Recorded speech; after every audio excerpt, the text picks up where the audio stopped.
আসসালামু আলাইকুম ওরহমতুল্লাহ। আলহামদুলিল্লাহ ওয়াসসালাতু ওয়াসসালাম আলা রাসূলিল্লাহ ওয়া আলা আলিহি ওয়া সাহবিহি ওয়া অফলাইনে অথবা অনলাইনে, দেশে অথবা বিদেশে, বিশ্বের যে প্রান্ত থেকে আপনারা উপভোগ করছেন নেক্সাস টেলিভিশনের নিয়মিত আয়োজন বেকমেস বিস্কিটস নিবেদিত ইসলামী জীবন বিধান। সবাইকে স্বাগত জানাচ্ছি। আমি ডাক্তার জুবায়ের আল মাহমুদ। প্রিয় দর্শক, আপনারা সবাই জানেন রমাদান শেষ দশকে উপনীত হয়েছে। লাইলাতুল কদর অন্বেষণের অত্যন্ত গুরুত্বপূর্ণ একটি সময় হলো এই শেষ দশক। আর রমাদানের শেষ দশকের অন্যতম একটি গুরুত্বপূর্ণ ইবাদত হলো ইতিকাফ।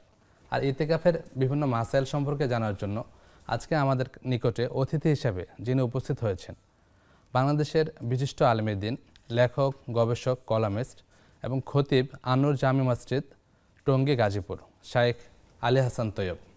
আসসালামু আলাইকুম। ওয়ালাইকুম আসসালাম ওয়া রাহমাতুল্লাহি ওয়া বারাকাতুহু। হাইয়াকুমুল্লাহ। কেমন আছেন? আলহামদুলিল্লাহ শাইখ, ভালো আছি। আপনি কেমন আছেন? আলহামদুলিল্লাহ, আল্লাহ ইবারিক ফিক। আমিন। প্রিয় দর্শক, ইতিকাফ অত্যন্ত গুরুত্বপূর্ণ একটি ইবাদত। আর আল্লাহ সুবহানাহু ওয়া তাআলা এই ইতিকাফ সম্পর্কে কোরআনুল কারিমে ইরশাদ করছেন, ওয়ালা তুবাশিরুহুন্না ওয়া আনতুম আকিফুনা ফিল মাসাজিদ। সূরা বাকারার 23তম রুকুতে আল্লাহ তাআলা বলছেন, তোমরা যখন ইতিকাফ অবস্থায় মসজিদে অবস্থান করবে তখন স্ত্রীদের নিকটে যেও না। ইব্রাহিম এবং ইসমাইল আলাইহিসসালাম যখন কাবাঘর নির্মাণ করলেন, আল্লাহ সুবহানাহু ওয়া তাআলা তাদেরকে আদেশ করছেন আন তাহিরা বাইতিয়া, যাতে কাবাঘর পবিত্র রাখা হয় রুকুকারীদের জন্য, সাজদাকারীদের জন্য, ইতিকাফকারীদের জন্য এবং তাওয়াফকারীদের জন্য। আর ইতিকাফের মাধ্যমে লাইলাতুল কদর প্রাপ্তি নিশ্চিত হওয়া যায়। রাসূলুল্লাহ সাল্লাল্লাহু আলাইহি ওয়াসাল্লাম বলেছেন, আবু হুরায়রা রাদিয়াল্লাহু আনহু থেকে বর্ণিত, বুখারী এবং মুসলিমের হাদিস, মান কামা লাইলাতুল কদরি ঈমানান ওয়া ইহতিসাবান গুফিরা লাহু মা তাকাদ্দামা মিন যামবি। যে ঈমান এবং সওয়াব লাভের আশায় লাইলাতুল কদরে ইবাদত করে, আল্লাহ তাআলা তার অতীতের সকল গুনাহ ক্ষমা করে দেন। আল্লাহ সুবহানাহু ওয়া তাআলা আমাদেরকে ইতিকাফের উপর আমল করার তৌফিক দান করুন। প্রিয় শাইখ, আমরা আজকে ইতিকাফ সম্পর্কে বিস্তারিত জানবো। ইনশাআল্লাহ জানতে চাচ্ছি ইতিকাফ শব্দের অর্থ কি? ধন্যবাদ। আলহামদুলিল্লাহ, নাহমাদুহু ওয়া নুসাল্লি আলা রাসূলিল কারীম, আম্মা বা'দ। আন তাহিরা বাইতি লিত-তাইফিনা ওয়াল আকিফিনা ওয়ার রুকআই সুজুদ। সাদাকাল্লাহুল আযীম। খুবই গুরুত্বপূর্ণ সময়োপযোগী একটি বিষয়। গতকালকে আলহামদুলিল্লাহ ইতিকাফ শুরু হয়েছে আমাদের দেশে, এবং কালকে মাগরিবের আগেই মসজিদগুলোতে আল্লাহর প্রেমীরা, আল্লাহর ভালোবাসায় যারা নিজেদের হৃদয় এবং মন যাদের টইটুম্বর, সেই আল্লাহ প্রেমিকরা সব কিছু ছেড়ে তারা আল্লাহর দরবারে, আল্লাহ শাহী দস্তরখানে চলে এসছেন। আমরা স্বাগত জানাচ্ছি, শুভেচ্ছা জানাচ্ছি, সাধুবাদ জানাচ্ছি সে সমস্ত ইতিকাফকারী ভাইদেরকে, এবং আল্লাহর কাছে দোয়া করছি আল্লাহ সমস্ত ইতিকাফকারী ভাইদের ইতিকাফকে কবুল করেন। আল্লাহ সুবহানাহু ওয়া তাআলা আমাদেরকেও ভবিষ্যৎ জীবনে ইতিকাফ করার তৌফিক দান করেন। দেখুন, ইতিকাফ এমন একটি আমল, যেই আমলটার কথা আল্লাহ কোরআনে একাধিকবার বলেছেন। ইতিকাফ আকফুন, আকাফা আকিফু মানে হলো আবদ্ধ করা, আবদ্ধ হওয়া। তো ইতিকাফ মানে হলো নিজেকে আবদ্ধ করা, নিজেকে আল্লাহর ঘরে এনে অবস্থান করা, নিজেকে নিজে আল্লাহর ঘরে অবরুদ্ধ করা। ইতিকাফ অবস্থায় কি করতে হয়? ইতিকাফ জিনিসটা কি? সেটা হলো রোজা অবস্থায় মসজিদে অবস্থান করা। এখন মসজিদে এমনভাবে অবস্থান করা যে প্রাকৃতিক প্রয়োজন ছাড়া কেউ মসজিদ থেকে আর বের হতে পারবে না। তার হাত পা কিন্তু খোলা, মসজিদে কোনো তালা নেই, বের হতে চাইলে তিনি পারবেন, কিন্তু করলে ইতিকাফ ভঙ্গ হয়ে যাবে। এই যে তিনি স্বেচ্ছা কারাবরণ করেছেন, স্বেচ্ছায় তিনি আল্লাহর কাছে এসে ধরা দিয়েছেন, আল্লাহর ঘরে, আল্লাহর দুয়ারে, আল্লাহর দস্তরখানে এসে পড়ে গেছেন যে আল্লাহ তুমি আমাকে ক্ষমা যদি না করো আমি যাব না। এই হলো ইতিকাফ। ইতিকাফ হলো, আমি বলি কি, আমার একটা লেখা ছিল প্রেমময় সান্নিধ্যের ইতিকাফ। মানে একটা মানুষ পৃথিবীর সব কিছু ফেলে আল্লাহর কাছে কখন আসতে পারেন? যখন তার হৃদয়ে আসলে আল্লাহর ভালোবাসা পরিপূর্ণ হয়, তখনই পারেন। ইতিকাফ সবাই করতে পারে না। অনেক বেকার মানুষ আছে, কোনো কাজ নেই, সারাদিন তার প্রশ্ন করে কি করব, কাজ নেই, তারপরে ইতিকাফে বসে না, কারণ তার হৃদয়ে আল্লাহর ভালোবাসা নেই। আবার অনেক মানুষ তার গুরুত্বপূর্ণ কাজ ফেলে ইতিকাফে বসে যাচ্ছেন। কত মানুষ আছে, কত সংকট মোকাবেলা করে তারা ইতিকাফে বসে যাচ্ছেন। তো ইতিকাফ হলো একজন মানুষের আল্লাহর প্রতি ভালোবাসার সর্বোচ্চ পরাকাষ্ঠা। দেখুন, রাসূল সাল্লাল্লাহু আলাইহি ওয়াসাল্লাম সম্পর্কে আমাদের আম্মা জান বলছেন, ইতিকাফা রাসূলুল্লাহ, ইতিকাফা নবী সাল্লাল্লাহু আলাইহি ওয়াসাল্লাম হাত্তা তাওয়াফাহুল্লাহু তাআলা। আল্লাহ নবী সাল্লাল্লাহু আলাইহি ওয়াসাল্লাম আল-আশর আল-আখির, রমজানের শেষ 10 দিন ইতিকাফ করেছেন। তিনি একদম আল্লাহর কাছে চলে যাবার আগ পর্যন্ত প্রতি বছর করেছেন। এবং উনি বলছেন যে, আম্মাজান বলছেন যে তারপরে তার বিবিগণ, তার স্ত্রীগণ, আমাদের মায়েরা তারাও করেছেন। তার মানে ইতিকাফ এমন একটি গুরুত্বপূর্ণ আমল যেটা রাসূল সাল্লাল্লাহু আলাইহি ওয়াসাল্লাম কখনো ছাড়েননি। ইমাম ইবনে শিহাব জুহরির একটা সুন্দর উক্তি আছে, তিনি বলেন যে আমলটা নবী সাল্লাল্লাহু আলাইহি ওয়াসাল্লাম জীবনে কখনো ছাড়েননি সেই আমলটা আমরা জীবনে কখনো করিনি। এটা কিভাবে হতে পারে? অনেক মুসলমান আছে যারা জীবনে কখনো ইতিকাফ করেননি। ইতিকাফ করার অর্থ হলো যে একটা মানুষ তিনি তার কাঁথা বালিশ তার খাবার সব কিছু নিয়ে পড়ে গেছেন যে আল্লাহ আপনার কাছ থেকে আমি জান্নাত নিয়ে তারপরেই বিদায় হব। সুবহানাল্লাহ। এবং সত্যিকার অর্থে একজন মানুষ যখন ইতিকাফ করে তিনিই একমাত্র ব্যক্তি এই দুনিয়ার, তিনিই সেই সৌভাগ্যবান ব্যক্তিদের মধ্যে যারা কনফার্ম লাইলাতুল কদর পাবে। সে 84 বছর ইবাদত করার সওয়াব এক রাতে অর্জন করবেন, সেই ব্যক্তিদের মধ্যে তিনি কনফার্ম। যারা ইতিকাফ করেন তারা যদি এশার নামাজ পড়ে তারাবি পড়ে ঘুমিয়ে পড়েন আর উঠে ফজর পড়েন, তাও তারা লাইলাতুল কদরে কিয়ামুল লাইলের সওয়াব পাবেন। কারণ যতক্ষণ কেউ মসজিদে থাকে ততক্ষণ পর্যন্ত সে কোনো ইবাদত না করলে ইবাদতের সওয়াব লেখা হতে থাকে। আল্লাহ সুবহানাল্লাহ। সুতরাং ইতিকাফটা অনেক অনেক অনেক বড় ফজিলতপূর্ণ একটা আমল। তো যাই হোক, যেহেতু কালকে ইতিকাফ শুরু হয়ে গেছে, রমজানের আপনার সুন্নতে মুআক্কাদা যে ইতিকাফটা সেটা তো আর হবে না। এখন আমরা আমাদের জন্য সুযোগ আছে। ডক্টর আব্দুল্লাহ জাহাঙ্গীর রহমতুল্লাহ আলাইহি লিখেছেন ওই হাদিসটা মাজমাউজ জাওয়ায়েদ এবং সুনাত আত-তারগীব ওয়াত তারহিবে যে হাদিসটা এসেছে যে মান ইয়াতাকাফা লিল্লাহি ইয়াওমান, যে ব্যক্তি আল্লাহর জন্য একদিনেরও ইতিকাফ করে তার জন্য আল্লাহ তাআলা মা বাইনাহু ওয়া বাইনান নারি সালাসু খানাদিক, তার এবং জাহান্নামের মধ্যে আল্লাহ 3টি পরীক্ষার সমান দূরত্ব তৈরি করে দেন। পরীক্ষাটা আবার কেমন আমরা আরো শুনবো একটা বিরতি। ইনশাআল্লাহ ইনশাআল্লাহ। প্রিয় দর্শক, আপনারা দেখছেন বেকমেন্স বিস্কিটস নিবেদিত ইসলামী জীবন বিধান। নিচ্ছি ছোট্ট বিরতি, ফিরছি কিছুক্ষণ পর, আমাদের সাথেই থাকুন।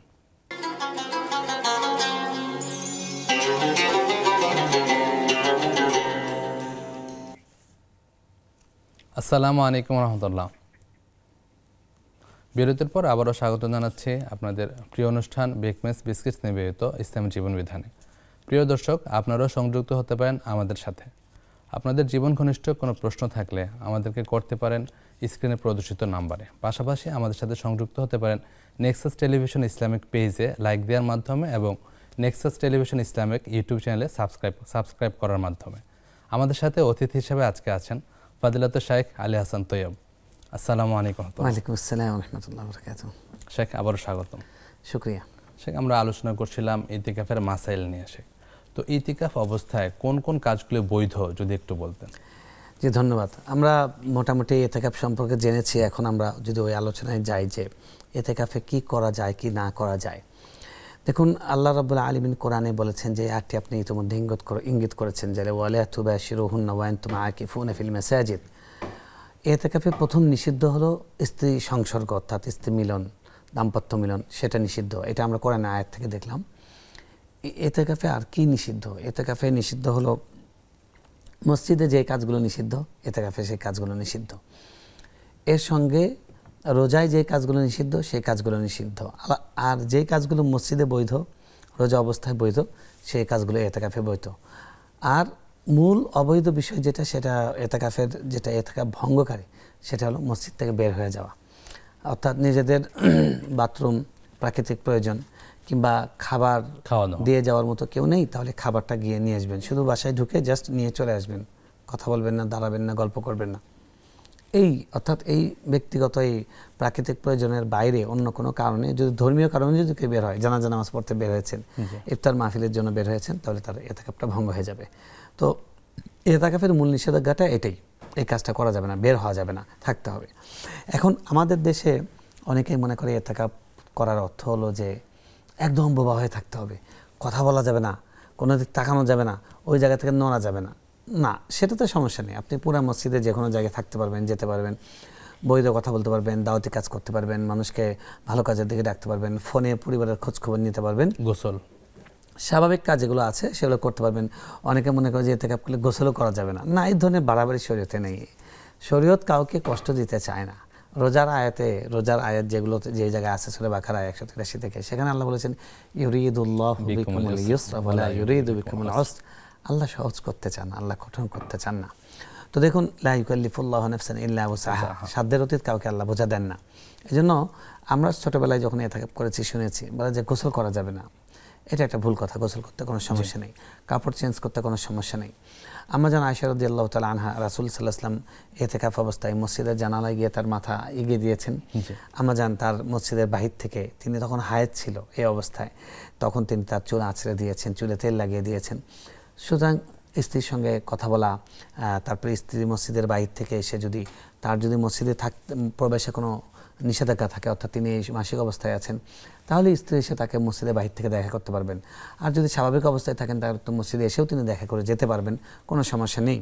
হাদিসে এই ঘটনাগুলো আছে। একবার এক সাহাবী তিনি মসজিদে প্রবেশ করলেন, তখন রাসূল সাল্লাল্লাহু আলাইহি ওয়াসাল্লামের কাছে তার স্ত্রী ছিলেন, দেখা করতে এসেছিলেন। তো পরপুরুষ আসছে দেখে তিনি তাড়াতাড়ি করে দৌড় দিয়ে বের হয়ে চলে গেলেন। তিনি এসে যখন পৌঁছালেন তখন রাসূল সাল্লাল্লাহু আলাইহি ওয়াসাল্লাম বললেন যে তিনি আমার স্ত্রী ছিলেন। উনি বললেন, ইয়া রাসূলুল্লাহ সাল্লাল্লাহু আলাইহি ওয়াসাল্লাম, আপনাকে এটা বলতে হয়? আপনার ব্যাপারে তো আমাদের কখনো কুধারণা হবে না। তখন উনি বললেন, মানুষের নফসের ব্যাপারে কখনো কেউ নিরাপদ থাকতে পারে না। তো এখানে বোঝা যাচ্ছে যে স্ত্রী তিনি এসে দেখা করে যেতে পারবেন, স্ত্রী এসে খাবার দিয়ে যেতে পারবেন, তার প্রয়োজনের কোনো কাজ করে দিয়ে যেতে পারবেন, সন্তানরা এসে দিয়ে যেতে পারবেন, কোনো সমস্যা তাতে নেই। এবং ফোনেও জাস্ট প্রয়োজন যতটুকু কথা বলার, যোগাযোগ, ততটুকু শুধু করা।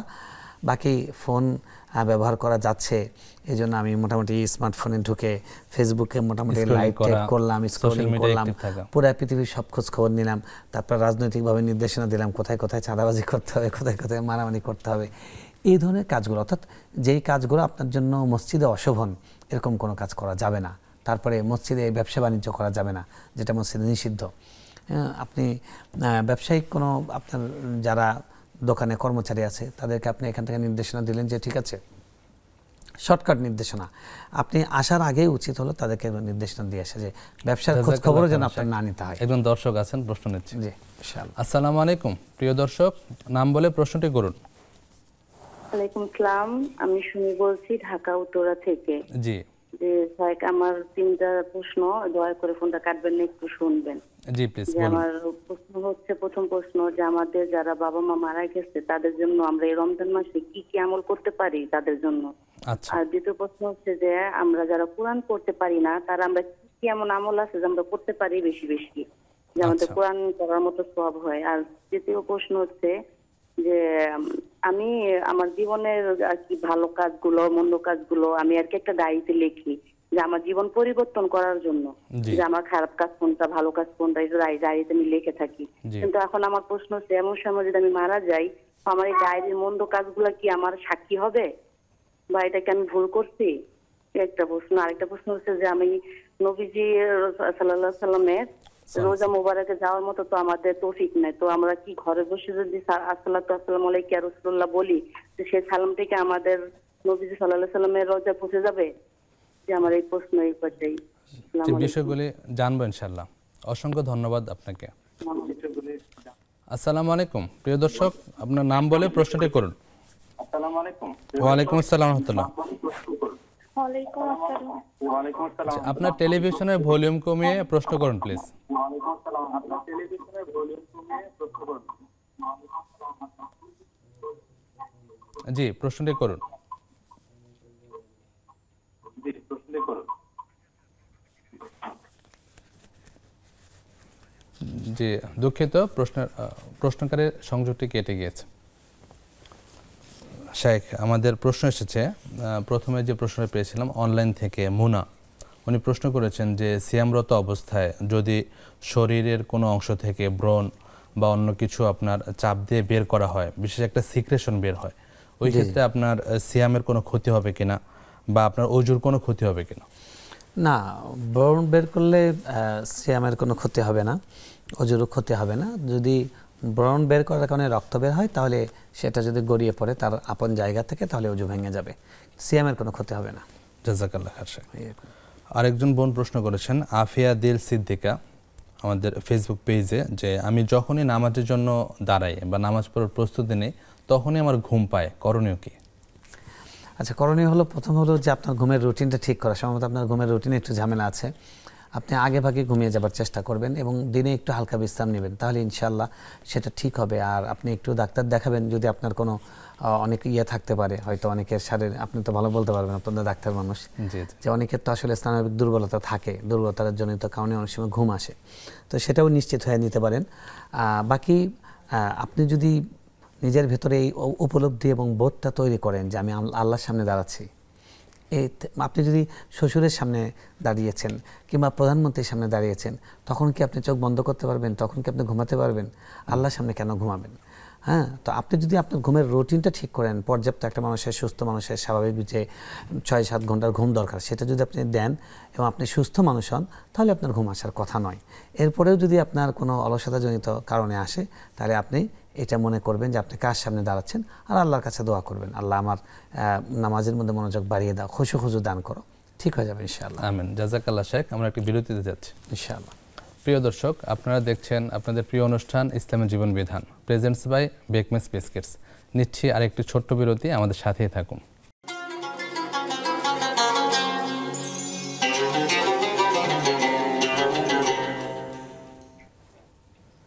আসসালামু আলাইকুম প্রিয় দর্শক, বিরতির পর আবারও স্বাগত জানাচ্ছি আপনাদের প্রিয় অনুষ্ঠান বেকমেস বিস্কিটস নিবেদিত ইসলামের জীবন বিধান।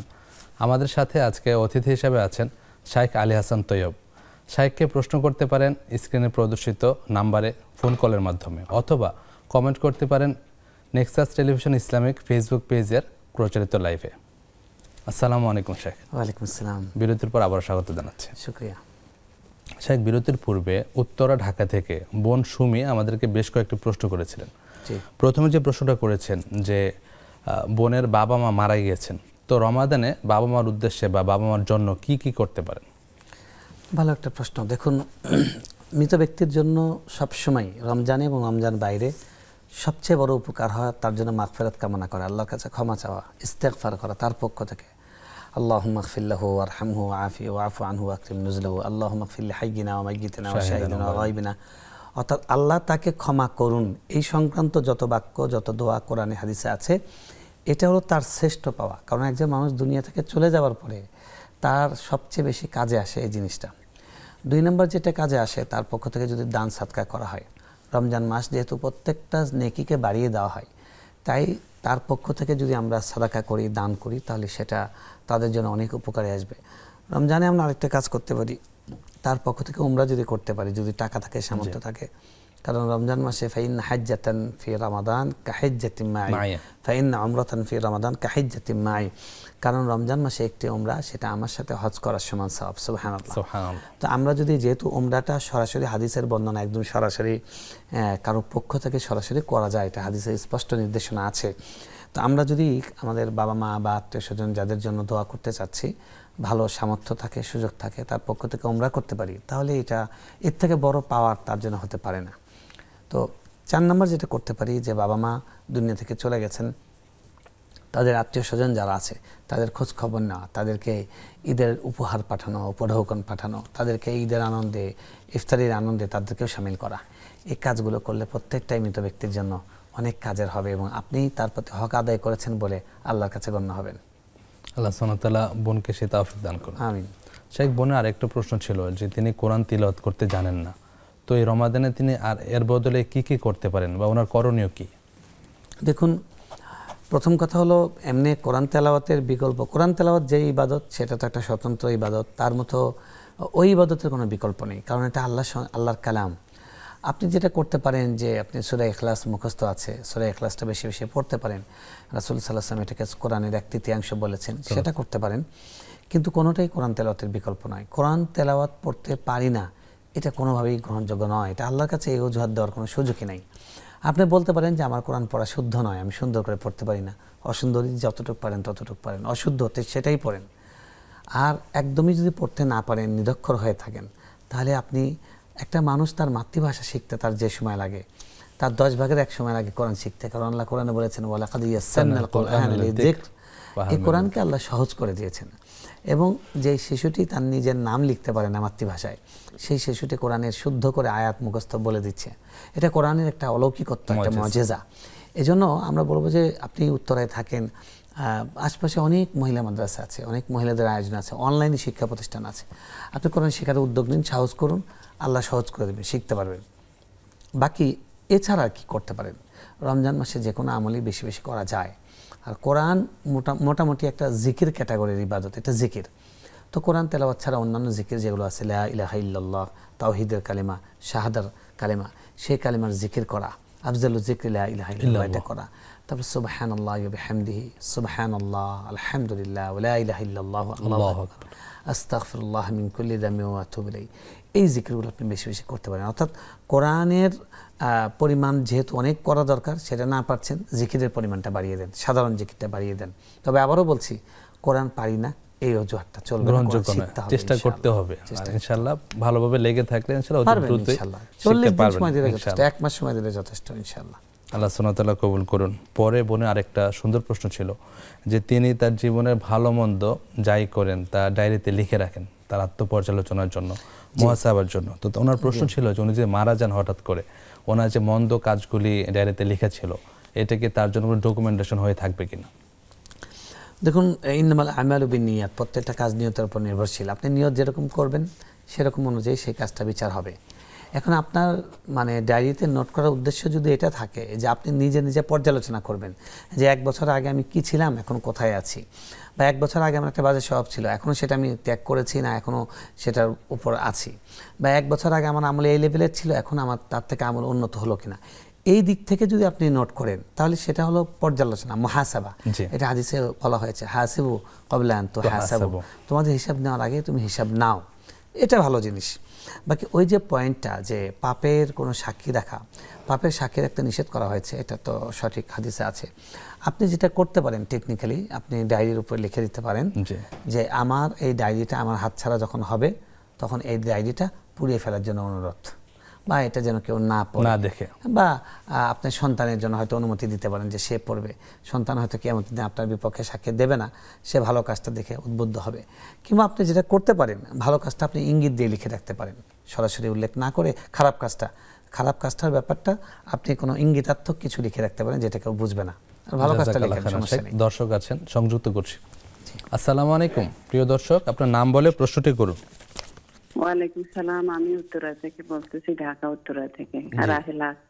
জি, আচ্ছা হুজুর, আমার প্রশ্ন হলো যে আমি পারিবারিক সঞ্চয়পত্র থেকে সরকার একটা প্রফিট দিচ্ছে, এটা বলছে মুনাফা হিসেবে, এটা কি জায়েজ আছে কিনা? আমরা মহিলারা ধরেন জাকাত করতে কি দিব, আমাদের হাজবেন্ড হেল্প না করলে আমাদের জুয়েলারি বিক্রি করতে করতে তো ধরেন একটা সময় আসবে হয়তো আমার প্রয়োজন আছে, টাকা ফুরাই গেছে, এই জন্য আর কি, যে এটা খাওয়া যায় যাচ্ছে কিনা। আরেকটা প্রশ্ন, আমরা গ্রামে একটা মাদ্রাসা করতেছি, তো ওখানে ধরেন মাদ্রাসার ছাদ পিটাইতে মিনিমাম 10-20 লাখ টাকা লাগতেছে, তো ওখানে কি ধরেন আমাদের হাজবেন্ড ওয়াইফের কিছু জাকাতের টাকা আছে, আমরা সবাইকে দিয়ে দিয়ে একটু বাঁচাই রাখছি যে এটা কি মাদ্রাসার ছাদ পিটানে দেওয়া যাবে কিনা, জায়েজ হবে কিনা? আচ্ছা বোন, বিষয়গুলো জানবেন ইনশাআল্লাহ। আপনাকে অসংখ্য ধন্যবাদ। জি, আসসালামু আলাইকুম। দর্শক নাম বলে প্রশ্নটি করুন। দুঃখিত, সংযোগটি বিচ্ছিন্ন হয়েছে। শেখ, আমরা প্রশ্নোত্তরে ছিলাম। ওই বোনের চতুর্থ যে প্রশ্নটা ছিল, তার আর্থিক সামর্থ্য নেই, তিনি রাসূলুল্লাহ সাল্লাল্লাহু আলাইহি ওয়াসাল্লাম কবরে নিকটে যেতে পারবেন না, যদিও রজ শব্দটি ব্যবহার করেছেন, রাসূলুল্লাহ কবরে যেতে পারছেন না, তো তিনি এই যেখানে আছেন ওই অবস্থান থেকে রাসূলুল্লাহ সাল্লাল্লাহু আলাইহি ওয়াসাল্লামের প্রতি সালাত ও সালাম কিভাবে পাঠাতে পারেন? দেখেন, প্রথম কথা হলো আমাদের দেশে একটা প্রচলন আছে যে কেউ যখন রাসূল সাল্লাল্লাহু আলাইহি ওয়াসাল্লামের কবরে যায় বা মদিনায় যাচ্ছে, তাকে বলে যে আমার সালামটা পৌঁছে দিন রাসূল সাল্লাল্লাহু আলাইহি ওয়াসাল্লামের কাছে। এটা একটা ভালোবাসার প্রকাশ বলতে পারেন, কিন্তু হাদিসে এরকম আমল আমরা দেখি না, মানে কোনো সাহাবী কাউকে এভাবে মানে সালাম পৌঁছানো, এবং এটা প্রয়োজন নেই। কারণ রাসূল সাল্লাল্লাহু আলাইহি ওয়াসাল্লাম বলছেন, অনেকগুলো হাদিস আছে, সহিহ মুসলিমের বিখ্যাত হাদিস, যে ফাইন্না সালাতাকুম মা'রুদাতুন আলাই, তোমরা জুমার দিন বেশি বেশি করে সালাত পেশ করো আমার উপরে, কারণ তোমাদের সালাতগুলো আমার কাছে পেশ করা হয়। এক সাহাবী বললেন, ইয়া রাসূলুল্লাহ সাল্লাল্লাহু আলাইহি ওয়াসাল্লাম, আপনি যখন ইন্তেকাল করবেন তখন তো আপনার হাড় মাংস এটা তো মাটিতে মিশে যাবে, তখন আমরা কিভাবে আমাদের সালাত তো তখন আপনার কাছে গিয়ে পৌঁছাবে না। তখন রাসূল সাল্লাল্লাহু আলাইহি ওয়াসাল্লাম বললেন, ইন্নাল্লাহ হাররামা, আল্লাহ তাআলা হারাম করে দিয়েছেন মাটির জন্য যে আইয়াকুল আজসাদাত আম্বিয়া, নবীদের দেহ, ডেড বডি, তাদের যে দেহ এটা ভক্ষণ করা মাটির জন্য হারাম করে দিয়েছেন। তাদের প্রথম কথা হলো তাদের ডেড বডি, তাদের যে শরীর মোবারক সেটা মাটি খায় না। আর ওনার ক্ষেত্রে যেটা উনি বলেছেন যে ইন্না লিল্লাহি মালাইকাতুন সাইয়াহুন, আল্লাহর কিছু ভ্রাম্যমান ফেরেশতা আছেন, সারা পৃথিবীতে তারা বিচরণ করতে থাকেন, আল্লাহর বিশেষ ফোর্স। তারা কি ফোর্স? আল্লাহর নবীর উপর কেউ দরুদ পড়লে সেটা পৌঁছানোর ফোর্স। সুবহানাল্লাহ। তো আল্লাহর নবীর সালাম পৌঁছাবার জন্য ফেরেশতাদের ফোর্স আছে। আপনি কিসের টেনশন করছেন যে ওখানে যেতে পারছি না? আপনি যখনই সালাম পড়বেন, দরুদ পড়বেন, সাথে সাথে ফাতুআদু রূহি ফি জাসাদি, আল্লাহ নবী সাল্লাল্লাহু আলাইহি ওয়াসাল্লাম বলছেন যে আমার দেহ তো মাটির জন্য হারাম করে দেওয়া হয়েছে, যখনই কেউ পৃথিবীর যে কোনো প্রান্ত থেকে আমার উপর সালাম পেশ করবে, আল্লাহ আমাকে রূহ ফেরত দেন এবং জীবন্ত মানুষের মতো তখন আমার কাছে যাওয়া হয়। এবং ফেরেশতা বলেন যে বাংলাদেশ থেকে, অমুক দেশ থেকে, অমুকের সন্তান অমুক আপনাকে সালাম জানিয়েছেন, আমি সাথে সাথে তার সালামের উত্তর দান করি। সুবহানাল্লাহ। তো প্রিয় বোন, আপনি এখান থেকে আল্লাহ নবীকে আবেগে সালাম দেবেন, ইনশাআল্লাহ দরুদ পড়বেন, সেটা তার কাছে পৌঁছা যাবে এবং তিনি আপনাকে ইনশাআল্লাহ সেটা রিপ্লাই দিবেন, আপনার জন্য দোয়া করবেন। সেটা আমি দেখতে পাবো না, কিন্তু আল্লাহর কাছে সেটা পৌঁছে যাবে। সুবহানাল্লাহ। এর থেকে সৌভাগ্যের আর কি হতে পারে? এই জন্য কিন্তু দরুদ অনেক বড় আমল। আমরা সারাদিন দোয়া করে যা করতে পারবো, তার থেকে দোয়া না করে যদি আমরা দরুদ পড়ি বেশি লাভ হবে। উবাই রাদিয়াল্লাহু তাআলার বিখ্যাত হাদিস আছে, যে অনেক লম্বা হাদিস, আমি শর্ট করে বলছি, যে এক পর্যায়ে বললেন যে আমি কি তাহলে পুরা দোয়াটার বদলেই দরুদ পড়বো? রাসূল সাল্লাল্লাহু আলাইহি ওয়াসাল্লাম বললেন, যদি তুমি তাই করো, ইদান তুগফারা যামবাক ওয়া তুকফা, যখন তুমি এরকম করবে তখন তোমার গুনাহগুলোকে ক্ষমা করে দেওয়া হবে এবং তোমার প্রয়োজন মিটিয়ে দেওয়া হবে। জাযাকাল্লাহ খাইরান। শেখ, একজন দর্শক আছেন, সংযুক্ত করছি। আসসালামু আলাইকুম। ওয়া আলাইকুম আসসালাম ওয়া রাহমাতুল্লাহ। প্রিয় দর্শক, নাম বলে প্রশ্নটি করুন। জি, আমি ফেরদৌসী বেগম বলছিলাম দক্ষিণখান থেকে। জি, এই যে আমার প্রথম প্রশ্ন হলো যে আলেমরা যে 10 টাকা করে ফিতরাটা নির্ধারণ করছেন, এখন কি আমি 100-র উপরে দিতে পারবো? 200, 250, 300 এরকম করে। আর আরেকটা দ্বিতীয় প্রশ্ন হলো, আমার ভাইয়ের 11 ভরি স্বর্ণ আছে, কিন্তু তার অবস্থা খুব খারাপ, তার 3টা মেয়ে আছে। এখন কি তাদের 3 মেয়ের নামে করে দিলে, ভাগ করে দিলে কি যাকাত দেয়া লাগবে? আচ্ছা, বিষয়টি জানবেন ইনশাআল্লাহ। বিষয়টি বুঝতে পেরেছি, ধন্যবাদ আপনাকে। প্রিয় দর্শক, আপনারা দেখছেন বেকমেন্স বিস্কিটস নিবেদিত ইসলামী জীবন বিধান। নিচ্ছি ছোট্ট বিরতি, আমাদের সাথেই থাকুন।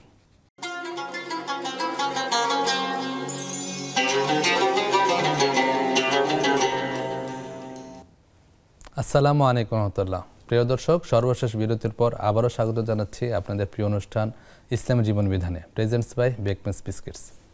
আসসালামু আলাইকুম শেখ। ওয়ালাইকুম আসসালাম। স্বাগত আরেকবার।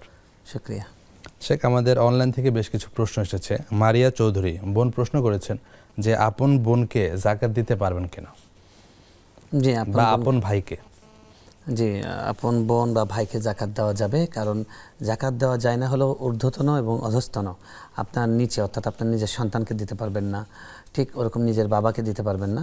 তো শাখা যেগুলো আছে সেগুলোতে দেওয়া যাবে। আর বেসিক কথা হলো যে যাকাত তাকে দেওয়া যায় না যার ভরণ পোষণ আপনার উপরে ওয়াজিব। তো আপনার ভাইয়ের বা বোনের ভরণ পোষণ আপনার উপরে ওয়াজিব নয়, তাই তাদেরকে যাকাত দিতে পারবেন। জাযাকাল্লাহ শেখ।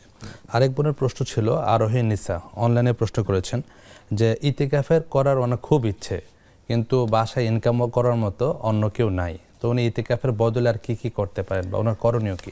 ইতিকাফের বদলে সবচেয়ে বড় কাজ যেটা মানুষের উপকার করা। মানুষকে আপনি রাস্তা দেখিয়ে দিলেন, একজন বয়স্ক লোক পার হচ্ছেন ব্যাগ নিয়ে, ভারী ব্যাগ নিয়ে, আপনি তাকে বলেন যে দেন আমি একটু হেল্প করি। কারণ রাসূলুল্লাহ বলেছেন যে একজন মানুষের উপকার করা সেটা 10 বছর নফল ইবাদতের থেকে উত্তম। সুবহানাল্লাহ। তো সেই জন্য মানুষের উপকার করা, এটা এই কাজটা করতে পারেন। আর নফল ইতিকাফ তো আপনি করতেই পারেন, পুরোটা করতে পারেন, যে কোনো সময় আপনি করতে পারেন। নফল ইবাদত অল্প সময়ের জন্য করা যায়। আপনি রমজানের শেষের 3 দিন আপনি ইতিকাফ করেন, রাতগুলোতে, বেজর রাতগুলোতে ইতিকাফ করেন, এগুলো করতে তো কোনো সমস্যা নেই, এটার জন্য কোনো সামর্থ্যের প্রয়োজন নেই। এই জন্য নফল ইবাদত করুন, ইনশাআল্লাহ সওয়াব হয়ে যাবে। জাযাকাল্লাহ খাইরান শেখ।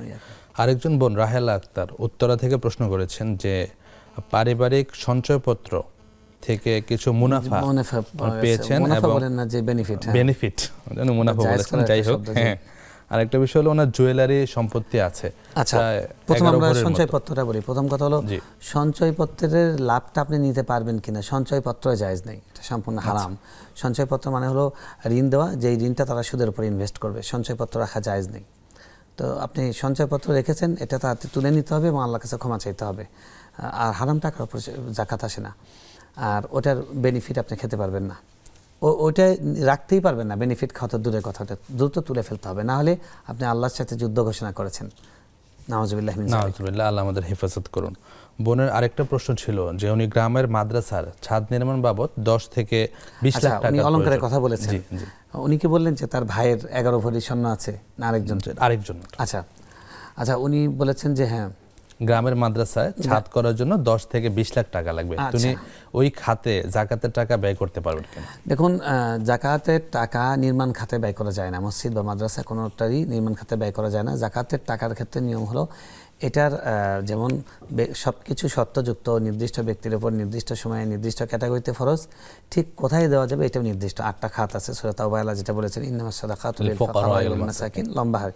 তো এটা ফকির মিসকিনকে মালিক বানিয়ে দিতে হয়, তামলিকুল মাল, তাকে হাতে দিতে হবে, তাকে মালিক বানিয়ে দিতে হবে, এই জন্য দেওয়া যাবে না। হ্যাঁ, মাদ্রাসায় যদি লিল্লা বোর্ডিং থাকে তাদের লিল্লা বোর্ডিংয়ে আপনি দিতে পারবেন, কিন্তু নির্মাণ কাজে সেটা ব্যয় করতে পারবে না। জাযাকাল্লাহ শেখ। দক্ষিণখান থেকে আরেকজন বোন প্রশ্ন করেছিলেন যে আলেমরা 110 টাকা বা 112 টাকা ফিতরা নির্ধারণ করেছে, বেশি দিতে পারবেন, এর চেয়ে বেশি দিতে পারবেন কিনা? দেখুন, আলেমরা 110 টাকা নির্ধারণ করেন নাই, সর্বনিম্ন ফিতরা 110 টাকা এটা বলেছেন, কিন্তু ওখানেই এটা বলা আছে যে সর্বোচ্চ কত। দেখুন, রাসূল সাল্লাল্লাহু আলাইহি ওয়াসাল্লাম খাদ্যশস্যের কথা বলেছেন, জব, পনির, কিশমিশ, খেজুর, হ্যাঁ, এবং আটা হলে সেটা, গম আটা হলে সেটা অর্ধসা। তো আলেমরা সেটা সর্বনিম্নটাও বলেন, সর্বোচ্চটাও বলে দেওয়া হয়, যাতে যার যেটা লেভেল সেই লেভেল অনুযায়ী। আপনি কথার কথা, আমরা তো আটা দিয়ে ভাত খাই না, আমরা আটা খাই না, আমরা চাউল খাই। তো কথার কথা, চাউল আপনি কোন স্ট্যান্ডার্ডের চাউল খান, আপনি সেই চাউল দিবেন। কিংবা যদি আপনি দিতে চান চাউলের মূল্য, সেটা অনেক আলেম জায়েজ বলেছেন, দিতে পারেন, কিন্তু এটা হলো সর্বনিম্ন। আর আমাদের চেষ্টা করা উচিত যে যেটা বেশি দামি সেটা দেবার। আমি যে খেজুর খাই, সবাইকে আমরা পরামর্শ দেব যে আমরা মধ্যবিত্ত যারা আছে, মিডল ক্লাসের, আমাদের মিনিমাম খেজুর দিয়ে দেওয়া উচিত। তো আপনি মানে 303 গ্রাম 3 কেজি 300 গ্রাম খেজুর দিয়ে আপনি দেন, তাহলে আপনি হয়ে যায়। আপনি পনিরের মূল্য দিয়ে ধরেন, কিশমিশের মূল্য দিয়ে ধরেন, অন্যান্য যেগুলো আছে সেগুলো দিয়ে ধরেন, অবশ্যই বেশি দিতে পারবেন।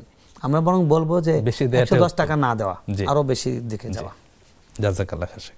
বোনের সর্বশেষ যে প্রশ্নটি ছিল যে ওনার ভাইয়ের 11 ভরি স্বর্ণ আছে, কিন্তু ওনার আর্থিক অবস্থা খুবই করুণ, তার 3 জন ছেলে মেয়ে আছেন, তো তিনি যদি এই স্বর্ণ তাদের মধ্যে বন্টন করে দেন, ওই ক্ষেত্রে যাকাত আসে না, তো উনি কি করবেন?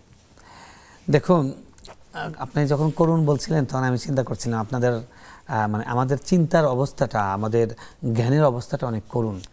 দেখুন, রাসূল সাল্লাল্লাহু আলাইহি ওয়াসাল্লাম বলছেন, যার কাছে মানে আসবাহা মিনকুম মুআফান ফি জাসাদি, যে ব্যক্তি তোমাদের মধ্যে সুস্থ হিসেবে উপনীত হয়েছে, আমিনান ফি সিরবি, এবং সেই বাড়িতে নিরাপদ আছে, ওয়া ইনদাহু কুতু ইয়াউমিহি, তার কাছে জাস্ট ওই দিনের খাবার আছে, ফাকান্নামা হাইজাত লাহুদ দুনিয়া, তার কাছে পৃথিবীর সব নিয়ামত আছে।